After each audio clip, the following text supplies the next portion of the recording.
welcome to Turn the Page, the official podcast of the Syosset Public Library.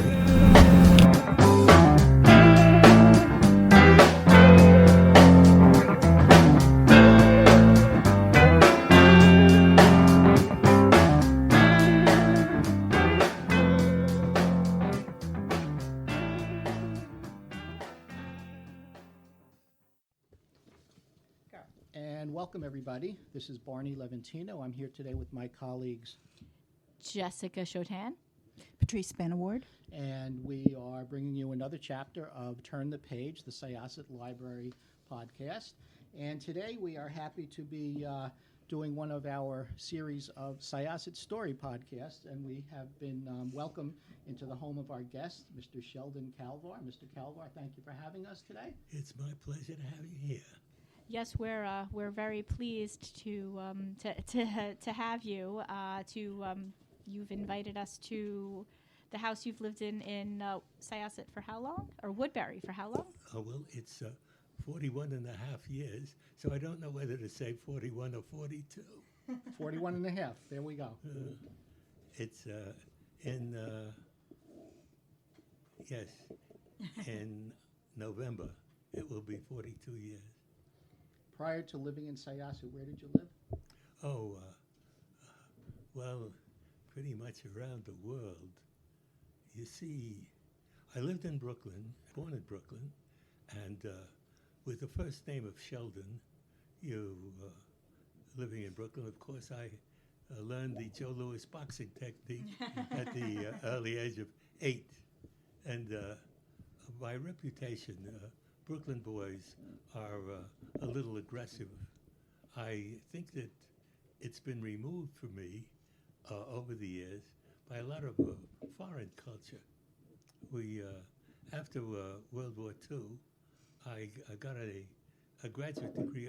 First I went to CCNY, then to the Sorbonne. And after the Sorbonne, I was an attaché at the embassy for 2 years. So I've lived around the place, as it were. You've been around the world, literally. Yes, around the world, and you have landed in our backyard. Oh, thank goodness! Thank goodness. Florence and I had lived in Brooklyn for 25 years as the first part of our marriage. We were ultimately married for 66 years.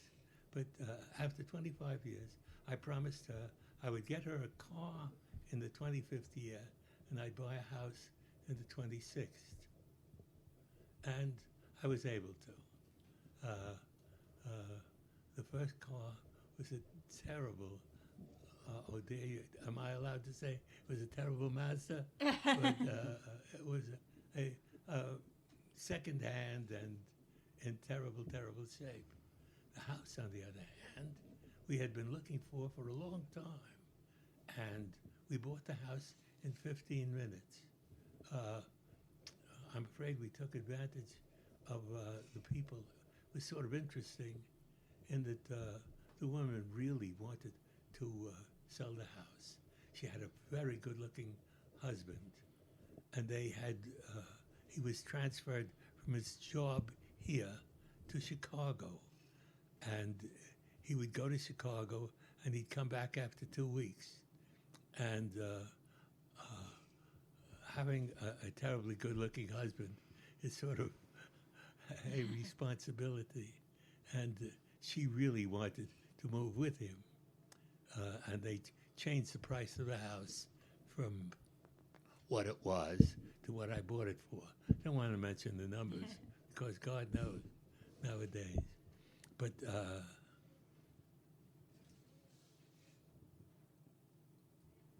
how did you focus on Syosset, Woodbury area? Yes, but people are people. In Brooklyn, when we first got married, we didn't have any money. And we lived in an apartment that cost $50 a month. Mm-hmm. And I had a little problem. I did not want my wife to know that it was a super's apartment. And for the year that we lived there, my I'd come to the door and say, "Where is apartment 60?" How should I know? And I'd shut the door very quickly. Well, at the end of the year, Florence said that she had something to tell me that she had kept from me for a long time. And I asked her, "Well, what is it, honey?" And she said, "Shelley, we've been living in a super apartment for the last year." It's funny. We had both been keeping the secret from each other. That was the one road. But then I always seemed to be sort of lucky at what I was doing. When everybody was making $60 a week, I'd make 80. When I made 80, I made 120. I had a lucky streak going for me most of my life. We lived in first it was a 4-room apartment that I divided up one room, so it was a 5-room apartment. And then we took the apartment next door when the woman, thank goodness, she didn't die or anything. She was in her 90s, dare I say it. And her children felt that she couldn't look after herself, so they took her, and we got that apartment. And then ultimately, I don't know how we did it, but we had 10 lovely rooms. I met my wife when she was 18. We got engaged when she was 19. We got married when she was 20. In those years, girls got married a lot earlier.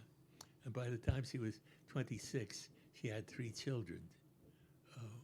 We had interesting spare time in those days. So, We, about what year was it when you moved to Woodbury? it was 1976. 1976. That's the spirit. Yes. Yes. And were your children small at that time, or were they grown? No. No, they were grown. As a matter of fact, Lisa is the principal of a high school in New York City, and Patricia's a physician, Yeah. and Stephen is an expert on the computer.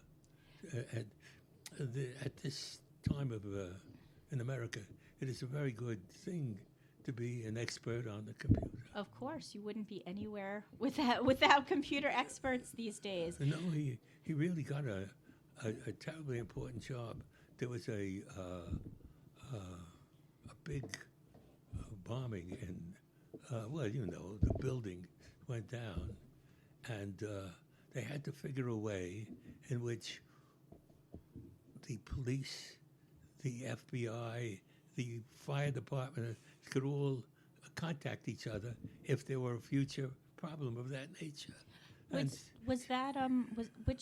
year was that in? Was that Oklahoma City, or was that No, that's New York City. That was the World Trade Center. Yeah, when they bombed the 2 buildings. Yes. Okay. Yes. It was. I was watching the television, and I saw it happen.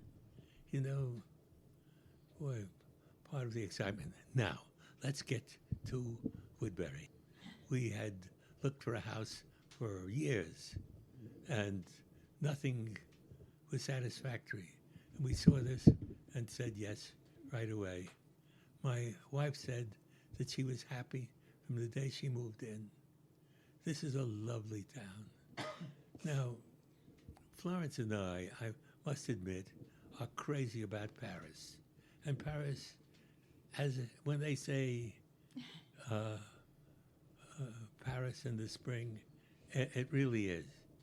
But I want you to know Woodbury in the spring is lovely. I agree with you. It really is. It's everyone takes care of his garden. The trees turn green. It's peaceful and beautiful. And I guess Paris is great till you're 40. New York is great till you're 60. But we all hit 60 one time, and that's this town. Oh God, it has been wonderful to me. Now,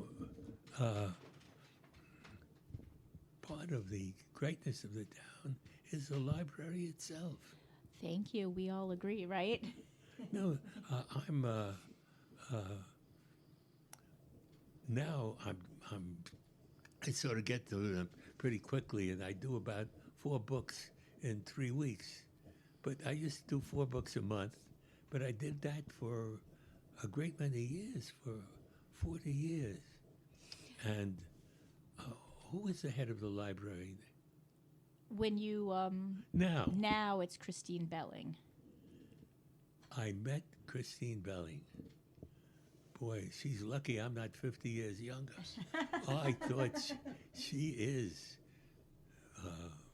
pretty close, pretty close, the ideal woman. She's a very good library director and a big supporter of libraries, so we're fond of her as well. But in addition to knowing everything there is, she's a beautiful woman. We'll pass that along to her. Yes.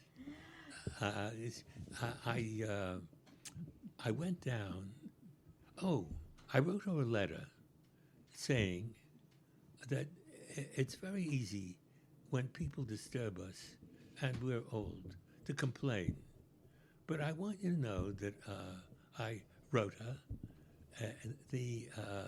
that I've been wonderfully serviced by the library for the last. But the thing is, I did not know. I had addressed the letter, Dear Sir or Madam, and I had written it longhand, as I write everything. She wrote me a letter in response, and she used cursive. I don't use cursive anymore because I don't think they teach it. But she and I was so impressed, and I went down to the library, and for me to get around, just to get around, very, very difficult. I have a walker, and they getting me into a car. It's awful. Because of it, I try not to be a burden. But I got to the library hoping that they'd get me upstairs for a 5-minute. They said, sit comfortably there. She came downstairs, and we talked for a half hour. It was, for me, thrilling and a wonderful memory. Of course, I'm keenly attached to the library. I think very, very well of it. Did you, when you first moved here, what was one of the first things you did was to go check out our library? Yes. I worked for remuneration. I mean, I worked in order to make money until I was 81. But then I took another job for another 12 years. I was president of REAP, that's Retired Executives and Professionals. And we met at a different library, I must admit it. We met at the library in Roslyn. A nice library, but not Syosset. And I worked there until about 3 years ago. Yes, at 93, I sort of quit. You decided it was time to enjoy your retirement in Woodbury. No. No? I regret not working. And it's the Grim Reaper. Well, I mean, we started out with 225, but then we were retired, and we started to die off and became smaller and smaller as a unit until ultimately they said, you see, they used to come down and look us over, and we had some wonderful, I mean, if we had looked younger, Oh, I'm particularly fortunate in that case because the others were had not greeted their senior years with the same delicacy of touch that God has given me, and I understand that it's quite rare in people pushing 100. The people have their own hair, test, eyes, throat, and so forth. You know, it's sometimes you can tell a person's age by his appearance, but thank goodness a portion of that. I am, as a matter of fact, a little surprised that following my wife's demise, I was devastated.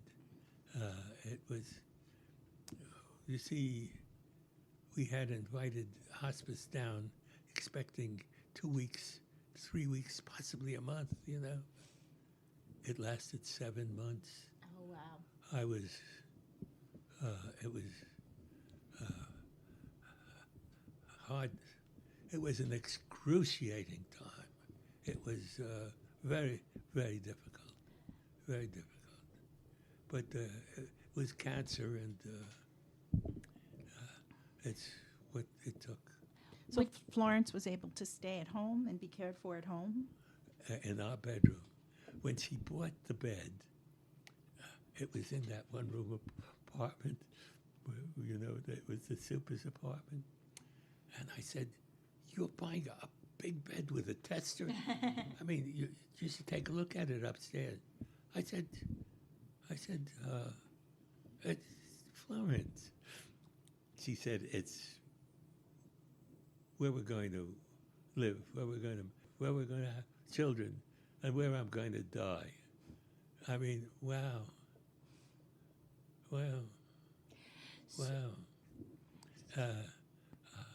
Before you go, please go upstairs and take a look at that tester bed. It's really something to see.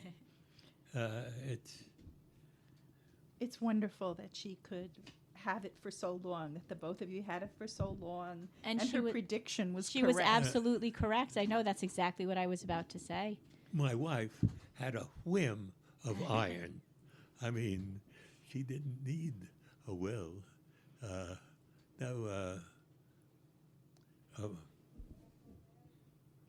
It was remarkable that Florence and I, we were both people of opinion, and we had one or two discussions. But I have to say, there was always a sense of humor that evened things up. We were so proud. My son, the joke was, "Stephen, did you hear about the woman who backed into the airplane propeller?" He said, "No." "This Astor." And Stephen said, "Uncanny." That word, uncanny, I mean, that's so fast, so witty. I mean, goodness knows, he's the wit of the family. Would you like to share with us? So when you moved here in 1976, what was the neighborhood like? What restaurants were people were people frequenting? What was your favorite? What was other than the library? Did you have a favorite place that you and Florence liked to go? Well, this neighborhood, was primarily Jewish and Italian. In Brooklyn, we had lived next door to the Castaldis, and this was an Italian Jewish neighborhood as well, and we fit in perfectly. I mean, I was aware of food a la casalinga, home style.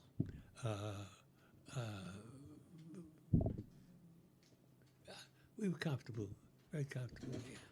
And I loved their Christmas decorations. And It was very nice. You've mentioned that you're pushing 100, and you've been in this house for so long. What kind of changes have you made in order to be able to keep yourself living here so comfortably and independently? What kind of adaptations have you made Well, to make you be able to stay here? okay. First of all, I made a living. You see, when we moved in this house, the total monthly expense for keeping it up, for the taxes, for all the expenses, was $635 a month. That was, and once I said to Florence, if ever I have 3 months in advance, I said, life will be easy and beautiful. I'd gone into business with a very small printing plant, 1 press and 3 men. Now, ultimately, I will admit, we had 36 employees and a somewhat larger plant.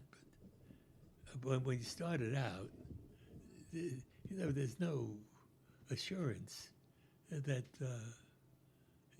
you'll have the life. Florence had raised the children until they were in high school, and when they went to college, she became a teacher. And though I always earned twice as much as she did, she was very kind, and that she always let me feel that she was helping me, that I was sort of the breadwinner.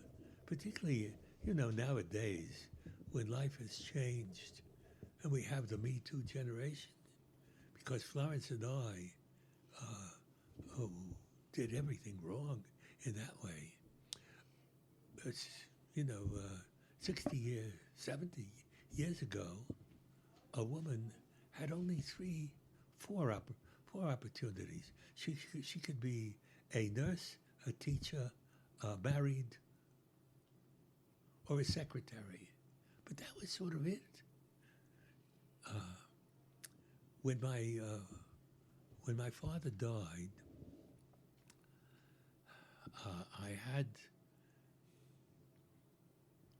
that's quite a story. You see, the rule was that after 15 years, you could take retirement. But my father said he wanted to work 2 more years, and he did so. But in those ensuing 2 years, they changed the rules so that you had to have 20 years in order to retire. And my father was 76 then, and he said he couldn't go. So I supported him for the last 11 years of his life with my wife's good wishes. She and my father got along very well. It's a story in itself there. And we thought that we should invest in my son, and that my daughters we'd have to look after. So Stephen went to a private high school, and my daughters were a little resentful, and he went to a somewhat more expensive college. He went to NYU, and they went to state schools. And it did leave a certain opinion that they still have to this day, that we cared for him more than we did for her. But it wasn't, that's not true. It was just, we were the subject of our time, and we thought that Stephen would be looking after us as I looked after my father. But the opposite occurred. Patricia is a physician. Lisa is the principal of a high school, and it is Stephen who is the technician that won't have the same retirement that they shall. Where did Florence teach? In a high school on Long Island, in near the water. Cold Spring Harbor? Oh no, No. no. Wooded did it. My granddaughter went to Cold Spring Harbor School, and it's a fine school. Do you know that they had 100% of their graduates go to four-year high colleges? 100%. No, it's the other near the water, the Atlantic, and to a. So this is more like the South Shore, Yeah. or towards the Yes. yes. Yes. And When you guys moved here, did you join any clubs? Were there any organizations that you enjoyed? well, in the next town, oddly enough, how to say this, my wife's best friend was a girl that I had known when I was a boy. When she was 18 and I was 21, we had gone together for 6 months. Oddly enough, she moved to the next town. When we met, she said, hello there, and she became my wife's best friend while we were here. I don't think I should give her a name other than her first name, which is Sylvia. And the only thing is, if I would help Sylvia out of the car or something, she would give my hand a squeeze, remembering the old days, I suppose. But I don't think we ever mentioned the fact. But in Europe, when that thing happened to me, and I got out of the army, and I couldn't believe I was whole. I couldn't believe I had made it. I had been a combat engineer, and some of the combat engineer units had 300% casualties. I mean, it doesn't matter what it means, but I said, in one situation, we're on the second floor of a house in Germany, and we were shelled. Nobelversus, I think. Well, whatever. And it landed behind me, and I would thrust forward about no more than 6 feet. So, but I landed on a mattress. I landed on a mattress in a bed. I figured God has a place for me. There's something for me to do. And that's the reason I sent Sylvia a Dear John letter and went to school in Paris and got the degree, And but it was really there were life-changing situations, and that changed things. Incidentally, when I came back after Europe, I joined the French Club of New York. And who should be in the French Club of New York but Bill Klein? We had the same instructors at the Sorbonne. He had them 10 years earlier. He was older than I was, considerably. But and it was sort of interesting, too. When he had him, the head of the school was a priest who wanted to get married. And there was a big to-do about that. He was just the head of the school when I was there. Not a very interesting personality, but Bill told me some pretty interesting tales. Well. You mentioned that when you moved to Syosset and Florence was working, and I think you were working too. Oh, Could sure. you tell us a little bit more about your work life during that time? Yes.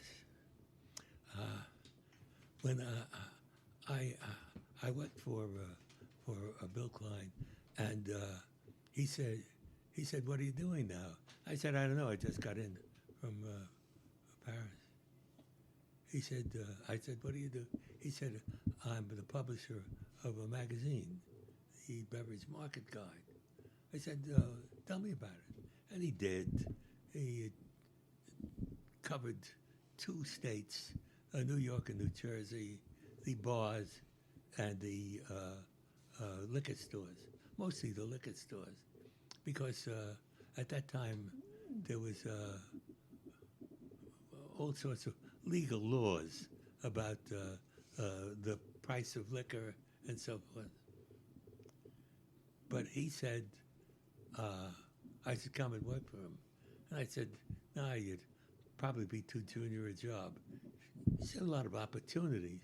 Well, there was opportunities. At the end of the year, I was editor-in-chief at the Beverage Market Guide. Now, was that when you were still in Brooklyn?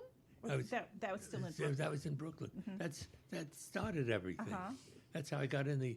Well, we used to work like hell for 2 weeks a month getting out the magazine. And the other 2 weeks for the executives, well, we were selling space. We were busy.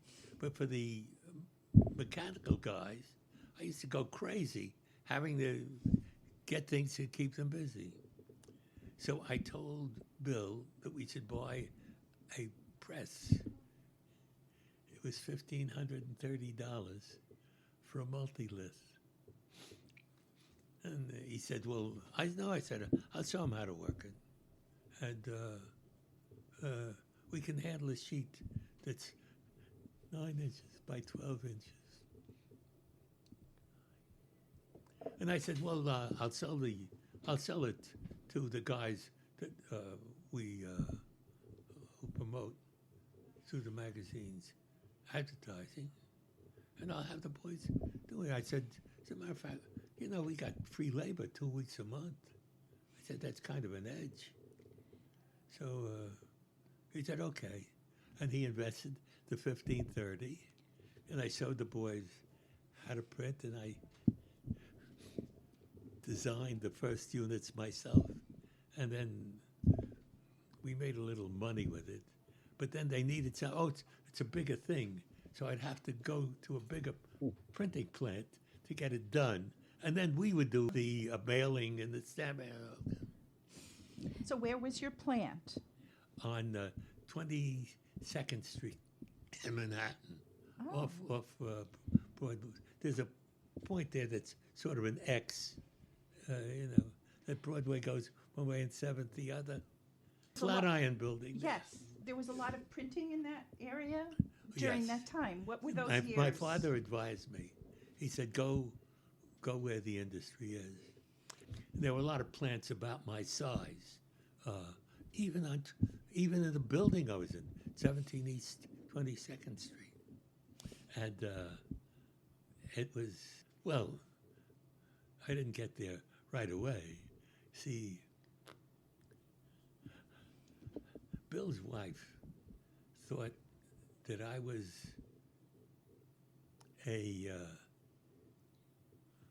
frivolous guy, that I moved around a lot of girls. And that may have been true prior to my marriage. But once I got married, I have never deviated from propriety in my whole life. My whole life I've been faithful to Florence. And part of it was extremely difficult because I was one of the madmen of I was a member of the Madison Avenue Advertising Club. I was one of the founders. And that's one of the... That's really that's incredible. I want you to know that they had a meeting in which they said the purpose of the meeting, well, you don't want suppliers in the club, and Shelley's the only supplier that we have there. We're getting him out next time. So they had a meeting in which the purpose of the meeting was to get me out of the club, but something came up, and they had to work on a different, and they got involved. They said, next week, So I waited for next week, but next week exactly the same thing happened, except it was a different problem that came up, but a problem involving money, a lot of money, and they never got to me. By the third week, I was no longer the problem. You know, I was old. I was old news, and Florence and I were members of the club. And she used to love it when we'd meet a guy who had a name in art. You see, Florence was raised in Morgantown, West Virginia, and at 17 and a half, her goal was to be part of the New York art scene. And let me say, if you want to start from way back, that's as way back as you can get. So we only have a few minutes left. Oh, I'm sorry. Oh no, don't be sorry. Don't be sorry at all. So you commuted from when you moved here? Did you commute to New York City? Never. You didn't.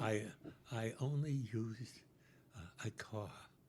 So you drove in. I was lucky enough.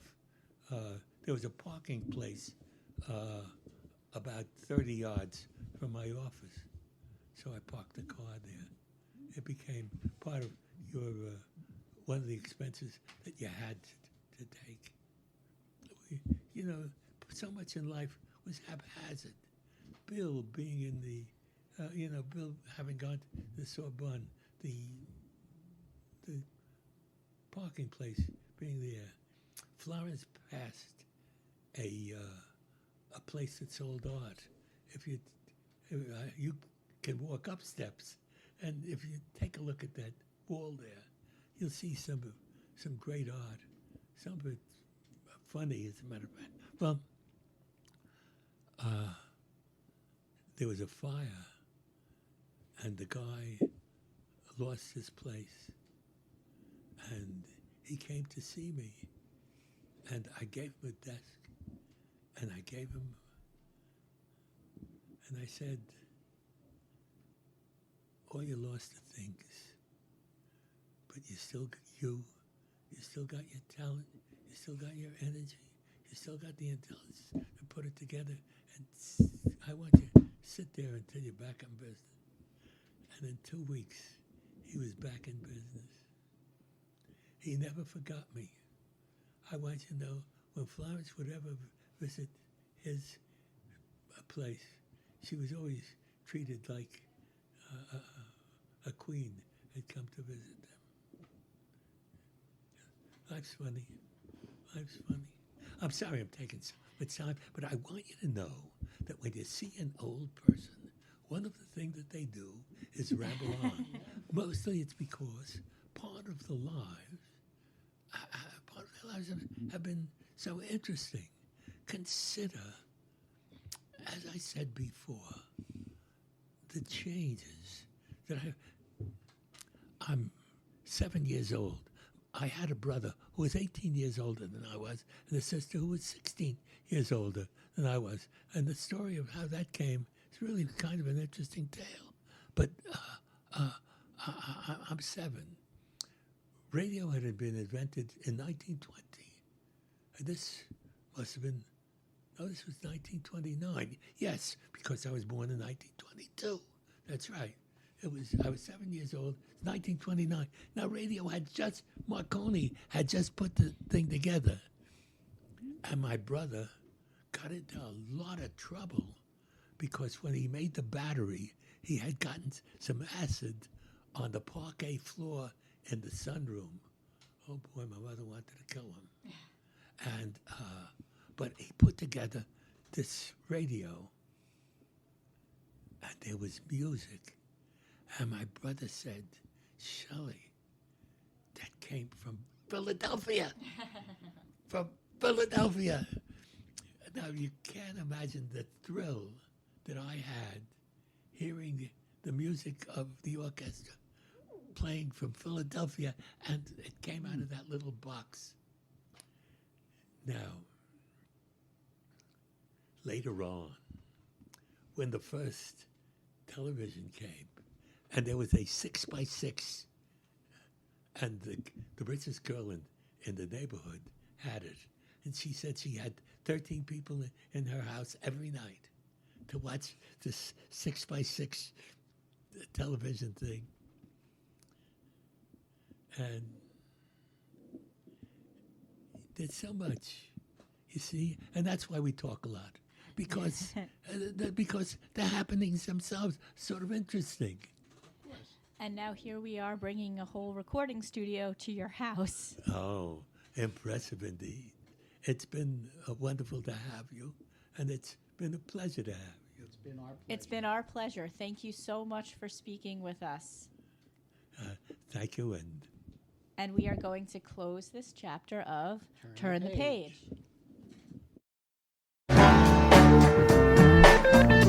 It's time to close this chapter of Turn the Page. Join us for the next episode.